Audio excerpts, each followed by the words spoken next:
भारतवर्ष एक ऐसा देश है जहाँ हर कण में आस्था, हर दिशा में दिव्यता और हर कंठ में कोई न कोई कथा गूंजती है। लेकिन कुछ स्थान ऐसे भी हैं जो केवल मंदिर नहीं होते, वे ऊर्जा के केंद्र होते हैं जहाँ देवता स्वयं आते हैं। देवघर का बाबा वैद्यनाथ धाम ऐसा ही एक स्थान है। देवघर यह नाम ही देवताओं के नगर की गवाही देता है। झारखंड राज्य के संथाल परगना क्षेत्र में स्थित है। यह स्थान केवल धार्मिक महत्व रखता है बल्कि रहस्यमय और अलौकिक घटनाओं के लिए भी प्रसिद्ध है।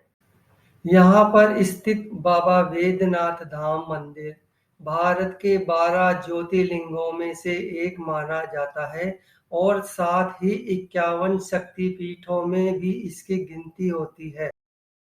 पौराणिक कथा के अनुसार भगवान शिव स्वयं इस स्थान पर उपस्थित रहते हैं।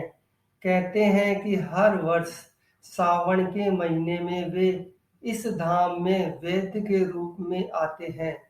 वे न केवल दर्शन देने बल्कि अपने भक्तों की पीड़ा हरने के लिए भी आते हैं। पर क्या आप जानते हैं, कभी सोचा है आपने, क्यों शिव हर साल यहाँ आते हैं? ऐसा कौन सा रहस्य छिपा हुआ है जिसके कारण शिव श्रावण मास में यहाँ आते हैं? आइए जानते हैं इस मंदिर की अद्भुत रहस्यमय जानकारी। यह कहानी त्रेता युग की है। उस युग में लंका के राजा रावण शिव के परम भक्त कहलाते थे। कहते हैं रावण ने भगवान शिव को प्रसन्न करने के लिए घोर तपस्या की थी। कई वर्षों तक रावण ने अन्न जल त्याग कर शिव की आराधना की। भगवान शिव उसकी तपस्या से प्रसन्न हो गए।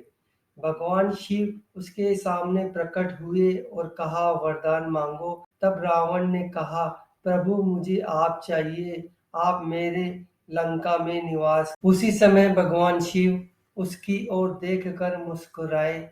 वे जानते थे रावण की भक्ति सच्ची थी, लेकिन उसकी नीयत में घमंड भी था। फिर भी भगवान शिव ने एक शर्त के साथ रावण को हाँ भर दी। तब शिव ने कहा, मैं तुम्हारे साथ चलूंगा, लेकिन मेरी एक शर्त है।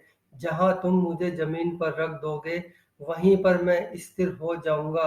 रावण उनकी बात को स्वीकार कर लेता है और भगवान शिव ने खुद को एक शिवलिंग के रूप में रावण को सौंप दिया। रावण शिवलिंग को लेकर दक्षिण दिशा की ओर चला। जब देवताओं को इसके बारे में मालूम हुआ कि यदि शिव लंका चले जाएंगे तो सृष्टि में असंतुलन उत्पन्न हो जाएगा, भगवान विष्णु और ब्रह्मा ने योजना बनाई। उन्होंने रावण को रोकने के लिए एक चाल चली। रास्ते में रावण को प्यास लगी और उसे लघु शंका की आवश्यकता हुई। उसी समय भगवान विष्णु ने एक ग्वाला ब्राह्मण बालक का रूप धारण किया।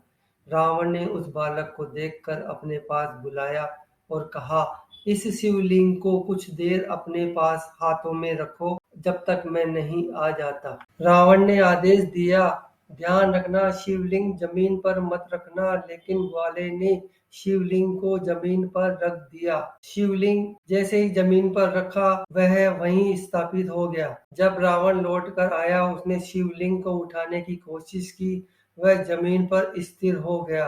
रावण क्रोधित हुआ, उसने शिवलिंग को उखाड़ने की कोशिश की, लेकिन वह असफल रहा। और यह शिवलिंग आज भी उसी जगह देवघर में स्थापित है जिसे हम बाबा वैद्यनाथ धाम के नाम से जानते हैं। जब शिवलिंग को उखाड़ने में असफल रहे तो रावण ने क्रोध में आकर अपने 10 सिर काटकर शिवलिंग पर चढ़ा दिए। शिव प्रसन्न हुए और उन्होंने फिर से उसको जोड़ दिया। इस उपचार के कारण शिव यहाँ वैद्य कहलाए। तब से उन्हें बाबा वैद्यनाथ के रूप में पूजा जाता है। कहते हैं रावण ने इस शिवलिंग को गंगा जल से अभिषेक करने का वचन दिया था। वह गंगोत्री गया, जल भरा और कावड़ लेकर यहाँ आया।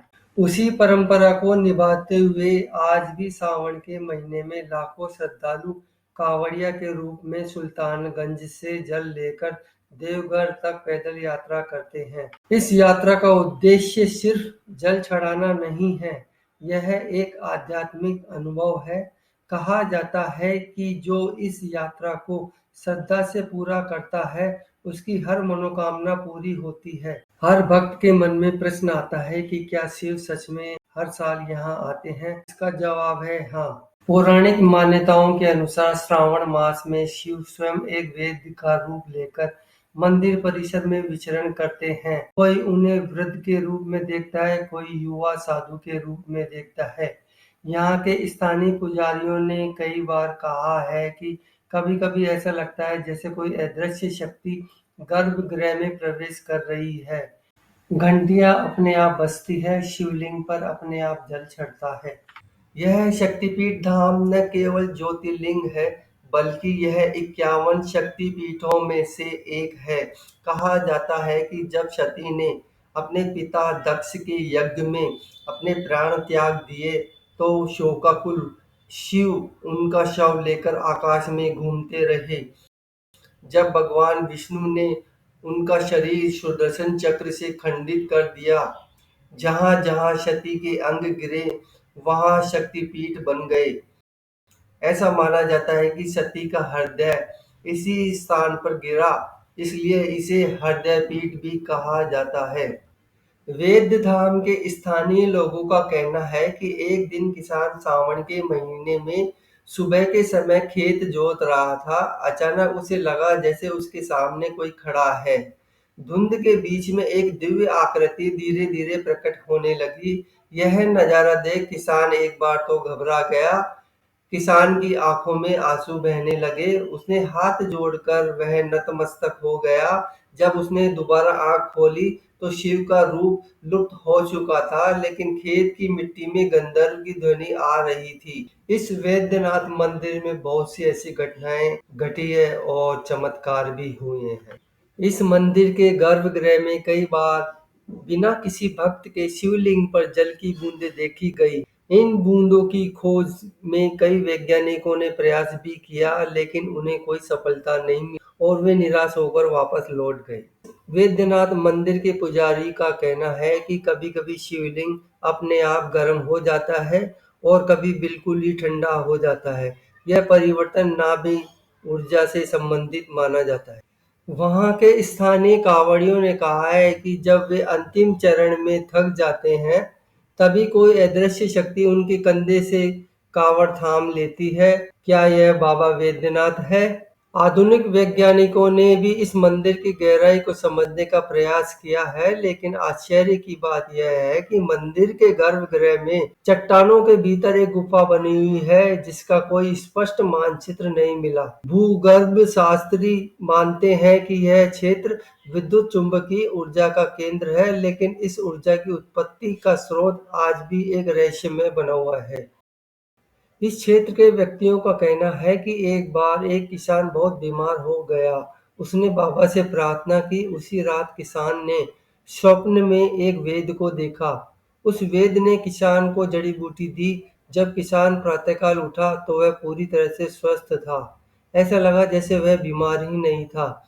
बाद में पुजारियों ने बताया कि बाबा स्वयं उसके सपनों में आए थे।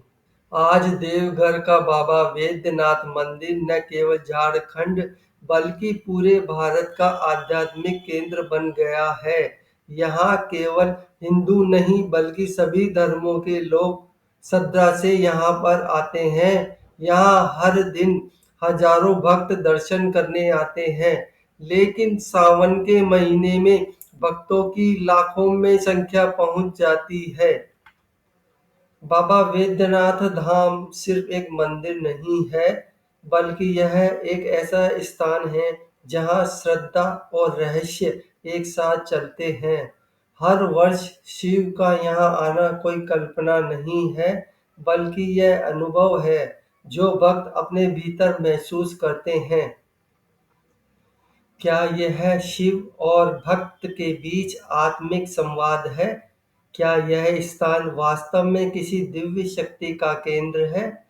इसका निर्णय आप पर निर्भर करता है। आप क्या सोचते हैं? क्या आपने कभी देवघर के बाबा वैद्यनाथ धाम का अनुभव किया है? क्या आप मानते हैं कि शिव हर वर्ष यहाँ अवतरित होते हैं? इन सभी प्रश्नों के बारे में कृपया अपनी राय नीचे कमेंट्स में ज़रूर दें। वीडियो पसंद आए तो लाइक, शेयर और सब्सक्राइब करना ना भूलें।